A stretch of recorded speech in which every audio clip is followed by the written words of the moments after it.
Hello there guys, what is going on? Son of Chelsea back here again for another edition of Let's Talk Chelsea. Probably the first of the Todd Boehly era. Yes, this morning we got the news we've all wanted for so long. UK government approving the sale of Chelsea Football Club. We are just now awaiting Chelsea's official confirmation, the statement on the club website. So when does that happen? Knowing my luck, like last night when I posted my news video and then the Premier League approved the Boehly takeover. So as I say, probably by the time you're watching this, we may have official confirmation. But wanted to make a video about this, the big news. I feel today the sense of relief amongst Chelsea fans and just happiness, I think, because all that uncertainty. Tomorrow, Thursday the 26th, will be 3 months since Roman Abramovich's first statement just before the Carabao Cup final of sort of handing over the stewardship and care, wasn't it, to the trustees, and then the sanctions following Roman's announcement that he was going to sell the club, the months of uncertainty over who would buy the club, and as we've got closer to that license expiring on the 31st, and fears and scaremongering over the club collapsing. I mean, it's just a sense of relief generally. That's my first thing. So, and we've had a lot of pieces in the media today about this deal, what it means for Chelsea, what the future's going to look like, what an exciting summer it's likely going to be in a transfer context for Chelsea. Once again, Matt Law, I spoke about his piece last night. He even has released more about sort of the 200 million war chest regarding Chelsea and what Thomas Tuchel can spend this summer to improve Chelsea's squad, what Todd Boehly's new era Chelsea will look like. Matt Law writing that Tuchel has remained at his home near Chelsea's Cobham training ground to immerse himself in transfer meetings and how Boehly and his consortium want to plot their way through the start of the club's post-Abramovich era. Nazar Kinsella from goal, Boehly's plans for Chelsea from Liverpool-style transfers to redeveloping Stamford Bridge, and my colleague and good friend, who I'm hopefully going to have on the channel very soon, Adam Newson. Todd Boehly must deliver on Thomas Tuchel's summer transfer wish after Chelsea takeover. There's so many more, of course, in terms of covering this. I've got my article that went out today on Football London that you can go and read now.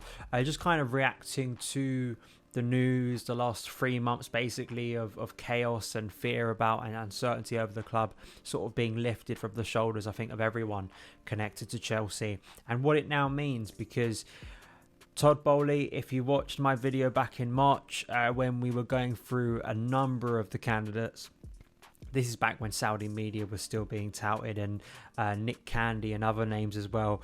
Boehly, from a very early period of this kind of takeover process, has always been my standout candidate, I think, because of his experience with the LA Dodgers. I feel with what he could bring expertise wise and some of the people he's got involved during this process to hopefully take Chelsea in a really positive direction, a more sustainable direction, a direction that isn't going to be maybe as flashy as the Roman era in terms of just spending and spending and spending, which is something that Roman gave to Chelsea that I think it was always going to be impossible to replicate. That's one of the things that people needed to realise very early on in this process, that we weren't going to get another Roman. I don't think you ever will. He was such a unique sort of force in that sense that Chelsea could. And I feel that, as if you haven't watched my season review, kind of in the end caught up with Chelsea of stockpiling players, of maybe always looking for the short term and maybe not spending that wisely in the transfer market to rebuild the squad. That will now happen. There is going to be what we believe significant investment on top of maybe player sales that is going to free up wages and money for Chelsea to reinvest in the squad.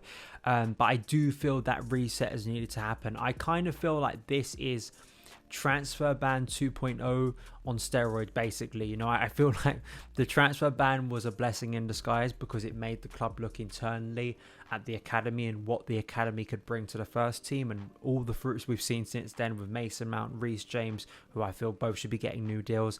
But on top of that, you know, what it means to, you know, save that money internally and look at those options and see, yeah, the youth are actually good enough to improve the first team.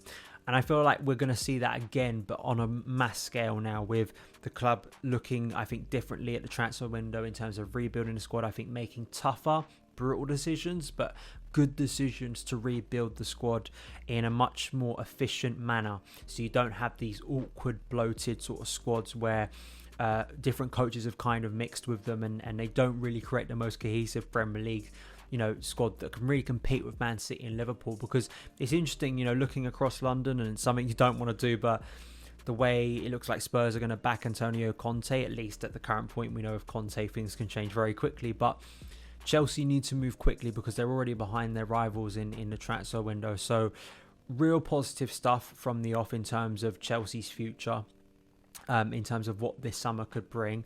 I feel like getting into sort of the specifics over what I want to see this summer, if I'm just looking at the first team squad, I do feel, as I said last night in regards to Jules Koundé, I think that will be one of the first ones through the door. It feels so far down the line, given Marina's negotiations last summer. But then across the squad, you want to see Chelsea be proactive. You want to see Chelsea really think about signings from now on in terms of, do they suit what Tuchel's demands are? What are Chelsea going to be moving forward? Is this a sensible buy? Are we overspending on a player? Do we have any time? I think Chelsea should look at a target instantly. A discussion only for us, but you'd hope internally too, is do we already have a solution internally at the club in this situation, in this area of the pitch? I feel like that's a general discussion, and you look at some of the loanees that could be returning this summer: Conor Gallagher, Amando Broja, Levi Colwell, Ian Matson, Dujon Sterling, Ethan Ampadu, Billy Gilmore. I hope I haven't said a name twice there, but there's quite a few who, as we've seen in recent years, have really come back and have instantly become first team members and really been trusted members and consistent players that you can rely on a weekly basis. So that's, I think, absolutely part of it. But as well, when we look past the men's team, I think you look at the women's team. Emma Hayes, who was named manager of the season today, rightly so. The incredible work she's done, the squad they've built, the ruthless mentality and the evolution of that squad to become 3 times WSL winners in a row. That is the sort of league dominance and consistency Chelsea on the men's side should be aiming for.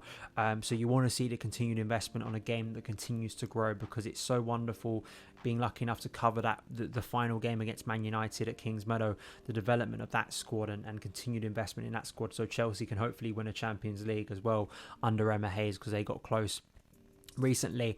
The academy, that continued investment under Neil Barth to continue to grow that project and keep it where it's been going. That is such a gift to any new owner. It really is, in terms of what's been built there, and Chelsea should not get slack with that. And I feel like if you're going to go in a more self-sustaining, where you can't just throw away money basically and just make a massive transfer error and just be like, well, it's fine. The academy is such a godsend, it really is, particularly I think for the new era under Todd Boehly, and I feel like he will utilise, I think he will see the value in that and hopefully assign people to really invest in that. And particularly like a director of football, I feel is one of those things that in the long term I want to see at Chelsea. I'm not quite sure if it's going to happen instantly, because some options have kind of gone off the table, but it's a position I feel like, in terms of having that person between the head coach and the hierarchy, I think has been lacking at Chelsea for so long, and kind of unify and align a lot of things. So these are all things that I feel are connected, and fan involvement, I feel like that's the other key thing to mention here.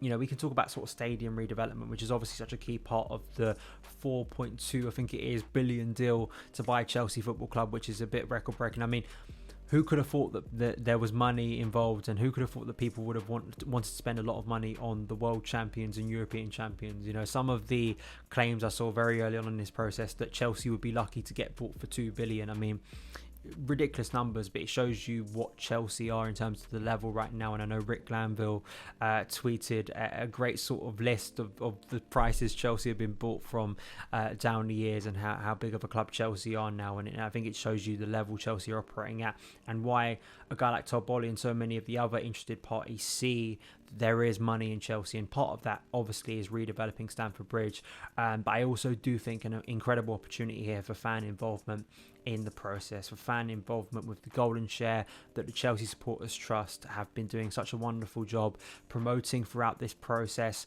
meeting all of the interested parties.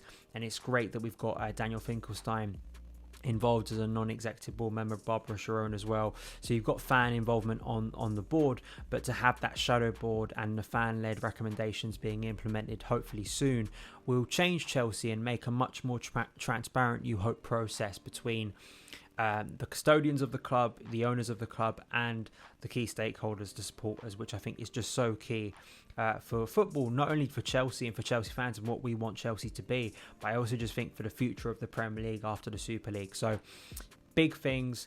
I feel positivity because it's just been so stressful, I think, for a lot of us, especially if you're in it and covering it. But I'm sure for every Chelsea fan connected and wanting to see the club get back on track, and Thomas Tuchel, the future with the first team squad, the future of Chelsea just as an institution and the club we love and adore and spend so much time following. A new era begins, a new chapter begins, hopefully a very successful one with Todd Boehly's consortium. So more news to come, transfer news I'm sure, because so many names are being linked now, and so much to do in terms of fixing the first team squad under Thomas Tuchel and rebuilding it in his image. I think it's going to be a really intense summer. We've got so many other things, I mean, in terms of the new kit, in terms of tickets, in terms of so much is going to, I think, unravel, not in a bad way. I just think in terms of, because it's been on hold with the sanctions for so long, I don't think this summer is going to be very boring. I think it's going to be very entertaining and very interesting to cover. So thank you guys for watching. I'm probably going to do a Q&A soon, so look out on my YouTube community page for requests for questions, an added time hopefully, and also on Twitter I'll request questions on there as well. So follow me on Twitter at SonOfChelsea. Go over to Football London, check out all of my articles, and I will see you again very soon. Have a great evening.